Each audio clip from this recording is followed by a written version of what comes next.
13 দিন ব্যাপী শিবিরের উদ্বোধন বিলোনিয়ার ঋষ্যমুখে।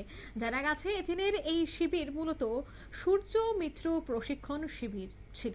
তার উদ্বোধনই হয় বিলোনিয়া ঋষ্যমুখ জেলার পঞ্চায়েত রিসোর্স সেন্টারে পুনর্নবীকরণ শক্তি উন্নয়ন এজেন্সির উদ্যোগে। এদিনের এই অনুষ্ঠানটি 13 দিন ব্যাপী সূর্য মিত্র ট্রেনিং কর্মসূচি চলবে 3রা ডিসেম্বর পর্যন্ত। উদ্বোধন করলেন দক্ষিণ জেলার জেলা পরিষদের সভাধিপতি দীপক দত্ত। এছাড়া উপস্থিত ছিলেন দক্ষিণ জেলার অতিরিক্ত জেলা শাসক, ট্রেডার অধিকর্তা, অয়েল ইন্ডিয়া লিমিটেডের ডেপুটি চিফ ইঞ্জিনিয়ার সহ অন্যান্যরা। বক্তব্য রাখতে গিয়ে উদ্বোধক তথা জেলা পরিষদের সভাপতি দীপক দত্ত সহ অন্যান্যরা কি বলছেন শোনাবো।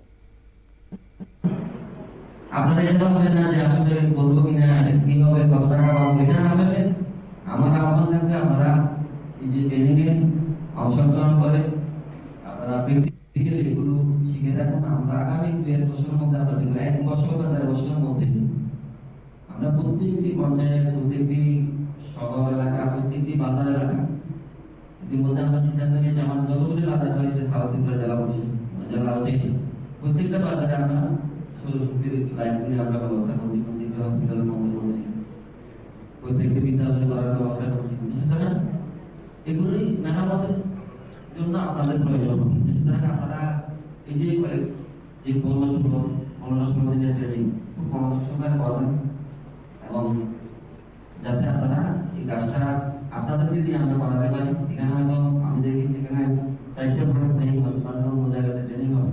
এখানে জোলাইবাড়ি, সাতজাত এবং মহালবাড়ি ইউনিভার্সিটি ব্লকে নেই, আপনারা এদিকে রয়েছেন কাছাকাছি, আপনাদের এখানে ট্রেনিং রাখা হয়েছে, সুবিধা হয়েছে এক্ষেত্রে আপনাদের জন্য বা তাদের জন্য সুবিধা হয়েছে, তারা তাদের কাছাকাছি কোথাও ট্রেনিং রাখা হবে।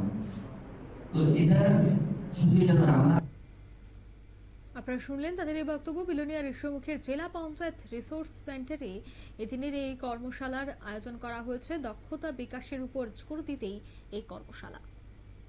নিয়ে নিচ্ছি ছোট্ট একটি বিজ্ঞাপন বিরতি, সঙ্গে থাকুন।